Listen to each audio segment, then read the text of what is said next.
একদিকে এসআইআর বিরোধ করছেন, অন্যদিকে এসআইআর এর জন্য জেলায় জেলায় মন্ত্রী সাংসদদের পাঠাচ্ছেন, অন্যদিকে ইলেকশন কমিশনকে একদিকে মাইকে ধমকাচ্ছেন, আবার অন্যদিকে 10 জন এমপিকে পাঠাচ্ছেন ইলেকশন কমিশনারের পা ধরার জন্য।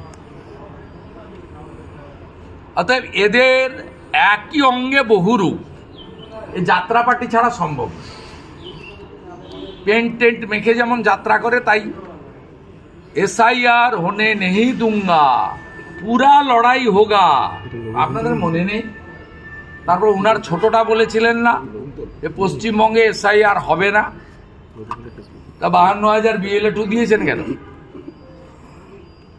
একদিকে এসআইআর এর বিরোধ করছেন, অন্যদিকে 10 জন এমপিকে পাঠিয়ে দিয়েছেন জ্ঞানেশ কুমারজির কাছে পা ধরার জন্য, অন্যদিকে মনোজ পন্থকে লাগিয়েছেন ফোন করে করে ইআরও এইআরও ডিওদেরকে বলছেন সব নাম তুলে দিন, কোনো নাম বাদ দেওয়ার দরকার নেই।